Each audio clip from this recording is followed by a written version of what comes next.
audio kan onanga voice a try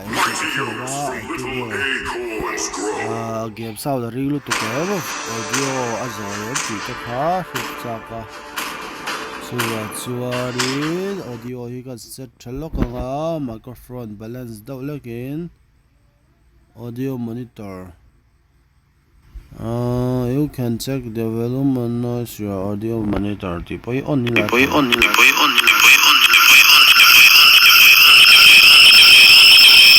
noise tam lutuk 50-50 ta se noise le an oro game noise si as elo do le ka chu a beng chei do thila ti ga han setanga tikha na thatura nga le kan du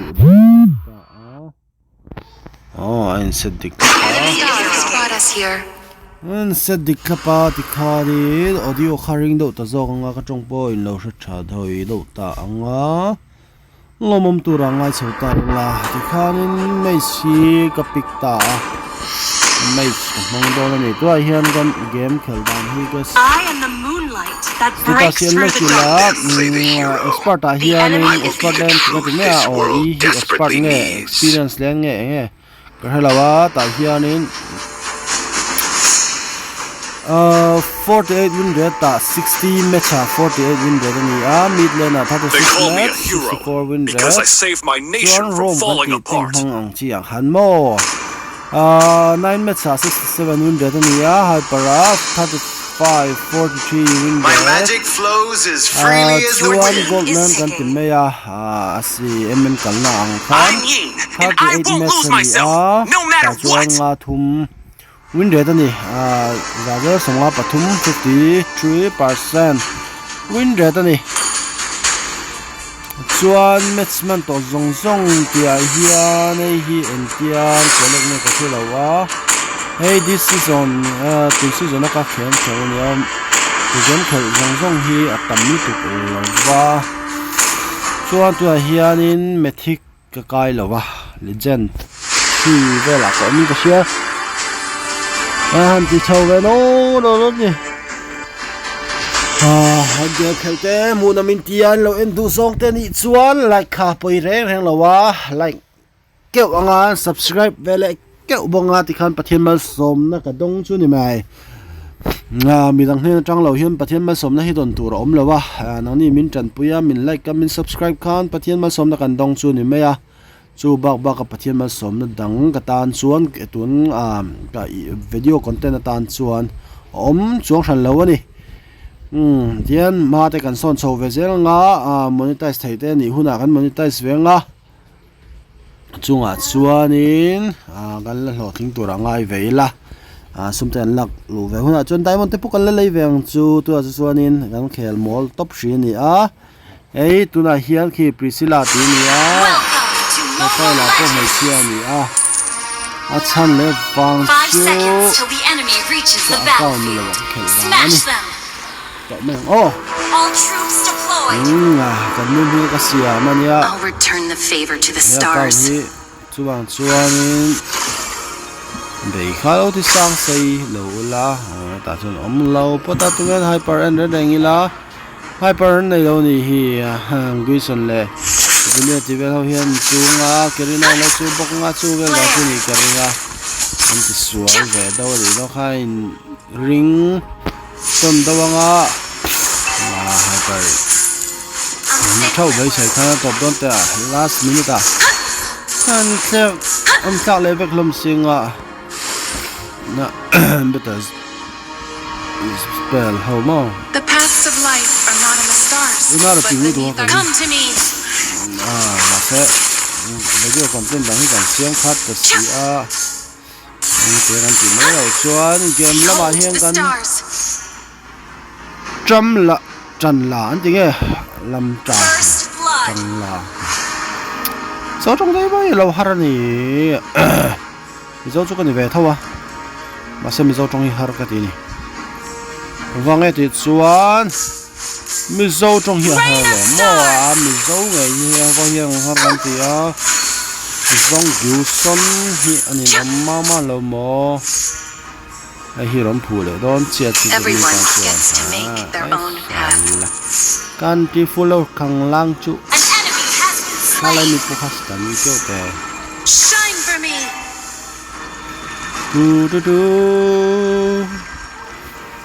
tu da ka man la hi novel ani Rain kha of stars.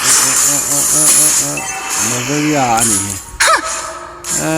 game hi ka khel tam lawa khel ga tam ga chau An ani enemy a has been slain. ML hi khel ngai bak lawa ni khele rock en pe via wa mo na mo ti chin ya tin ma han do ta vel wa khap Ally ti kan has ti da shined for han me. khel ve thi na By the wheel of the stars. no ta tu rom chota ka khanin system te zo da si lawa Get lost in the stardust. Celestial revelation. An ally has slain the turtle. tuna novel ya pa hi Rain of stars. ni khel ka huwa lawa khel ve cha ke ka tia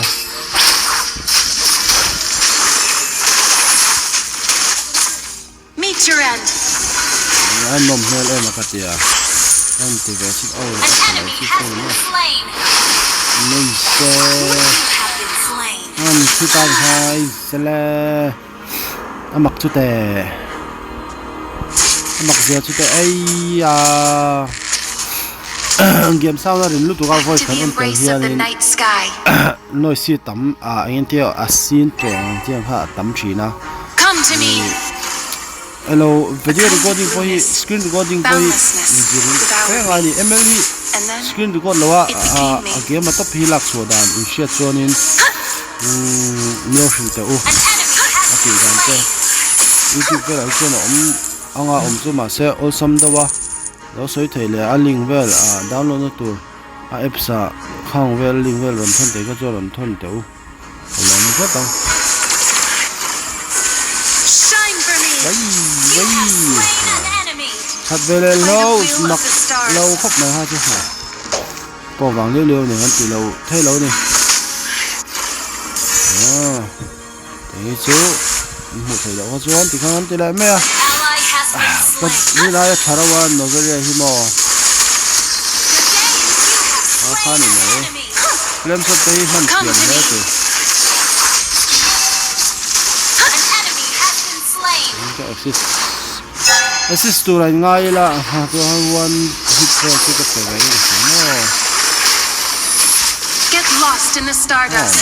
tiam la ka wala Unstable network. Hãy subscribe cho kênh Ghiền Mì Gõ để không bỏ lỡ những video hấp dẫn. Brilliant. Behold the stars. Wow.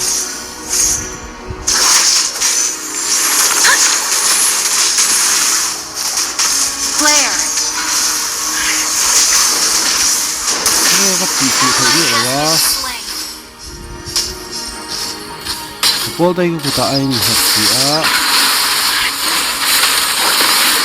Meet your end. Rồi em lâu tục. Slain. Killing spree. Chỉ là tên hyper cái này về xí á hyper tên nó cần về túi lắm mà là. Thì ra cái thằng cái hyper hiện. Lu hyper cái gì là nó rồi lu hyper cái gì anh chân chú mấy sẽ kinh doanh anh nó làm là.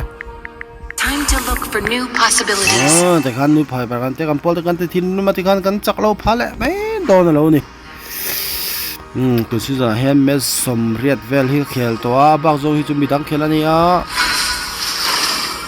The stars Rồi nó lit up lên a khóc. path for me and đây lived là my own nó life. khel sắc vậy đâu xin mà Unstable network. Stellar confinement. Đây Killing hi spree. ai ti hi ka shet chen dan cho nên Stargazers Nghe only nè. see the past. ni han What ka I hia want, however, is to rồi cho reshape cái mà the ti sto vậy future. đâu bok nga An enemy has been slain. tiền ka khia la tiền me me I ni have Your ni team ka khia kan ni lo wa destroyed a turret. se hu ni ro kan khia la ni la ki An enemy has been slain. kan hun khora la mun ani wa hian in un ve do chu ngai ve thoba Come to me. wow Your cái là team cái là destroyed nó a turret. An ally has been Second lo. The paths of life Second are item not in the here, Lamagona. stars, but beneath The our feet. enemy has slain the Come turret. to me. Ada tang ya, hekta motivo ko na. Pag naman siya sa hekta mo. A kind of blueness, boundlessness thì phụ thầy lâu devoured me. hay ngồi hi xí lâu hin tầm lúc đó lấy tạo anh hệ đó lâu đó xí Celestial revelation. Our turret has been destroyed. Get lost in the stardust. Killing spree. hey cái screen bị cột rằng he cái system hi cái lâu hi ở chặt lúc lâu á cái phone hi Rain of stars. nghe lui về đâu hết quá sáng hi là phát về một cái khăn này đó cho tung Initiate sang retreat. to My home cho nên Android tập has long gone update with thì đó those là stars. security rồi là update thì ya Shine for me. còn có lỗi cao quá nữa Stargazing is not lonely in Eruditio. hey cái này render đâu quan tiền chi Come nó to không me. là ốm cái gì á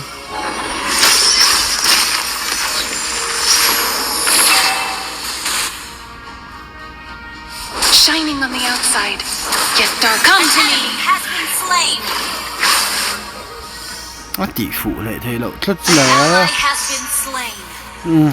tlem chuan hu ha tlak do a smooth zan lo ni ka phone hi mo a hit ve lo hết mo na Behold, you have been slain. ka hura nga jin ha ma sela thật thâu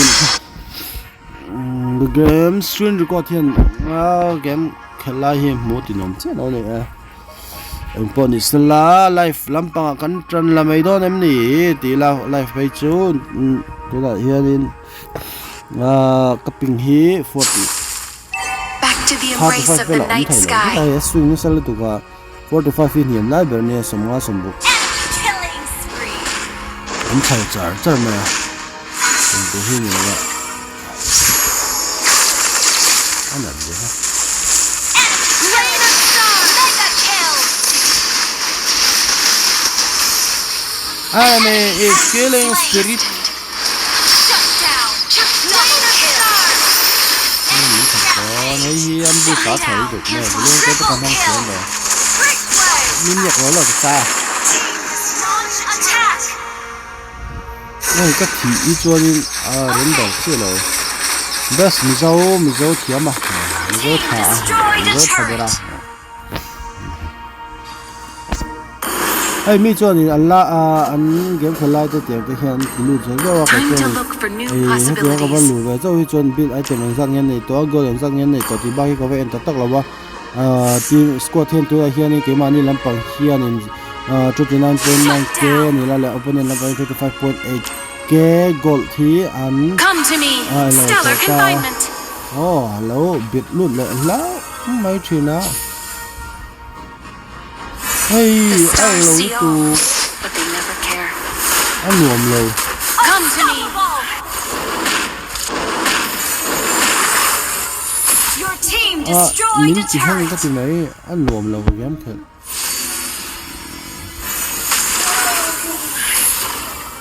Shine for me. Everyone gets to make their own path.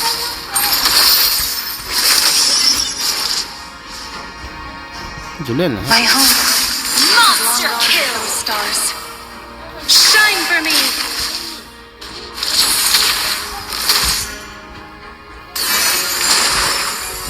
By the will of the stars. Shine for me.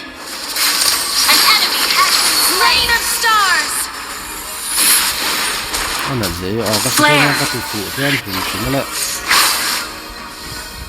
anh thì phụ tống đời đây anh chỉ phát cái này game thật sự nuông lâu lắm này anh cái lúa cái chuông này đâu này Meet your end. chưa bao nhiêu nhiều Shine for me. An ally has slain Lord. An enemy has been slain.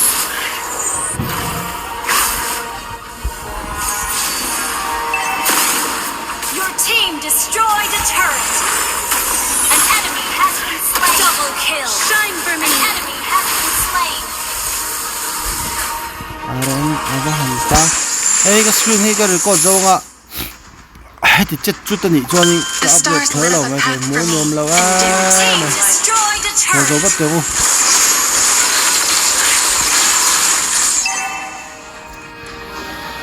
เอาเลยข้าเตียงข้ากันดินมุนนี่เทียมเราเองกับโปรเทียมกันซาระกันจักเล่าไม่สู้เราว่ากับสกินก็เทียนนี่ก็ Victory! เราฮิมัวที่นวมเราไม่เกมเข็ลก็รู้เขาจะชกเล็กก็โฟนจู่หรอมาจัสปะนะวะจัสจุวันนี้เลยอินนาทอดากำมังตัวไอ้ปฐมจุกรถัดเวียปัสสาวะสิสาจุดยังการ์ดชวน 5.8 silver ก็อุลิตานี่เดี๋ยวกันดิจานพอต้องยังปุ่นสิละโปรไฟล์ที่หินเราหัวมันเราเฟนดูซ้อมมันเราเฟนเดออุละก็มาเช็คกันดูอากาศนี่จีให้มันช่วยสักเรื่องอุละไปช่วยให้เกี่ยงคนจะเสียงนอนเฮียงกับว่าเขลเวนไม่เจ้าอันนี้ให้โปรไฟล์ ID เกี่ยงหินนี่highest strength นี่36 highest strength อันนี้36 mythic มั้ง36 star อันนี้จนกันไหนเฮียกันได้ไหนเฮียอันนี้ Gen 2อันนี้ตานี่ส่วนนี้hero ฮิซาเลยสมในตัวskin ฮิซาสมทุนปกติในเวตัวplayer 7 2 3 4ที่นี่ก็คือเราmatch play นี่เฮียplayer ที่นี่ถ้าเราลองเสีย play ติดมั้ง player คนเรา play มั้งเขาตัวจัด match เขาตัวจัดค่ะ match จังสริจนี่สมทุนปลีให้จู่เรื่องคนมีเราหันยังจนลักกี้จะรีสมฮีสังลีสมฮีสมงาปกวางหัวตัวนี้ส่วนให้โปรไฟล์ ID ที่เราเห็นมัวเราเทียบกับ donation ได้มั้งค่ะ donation ที่ทำบุกส่วนพิเศษที่นี่งั้นแต่โชคดีกันด้วยเห็นค่ะเราเดินมาแล้วมีผู้ใช้ที่จะชดอนตัวกันเนี่ยกันยังจันตัวตัว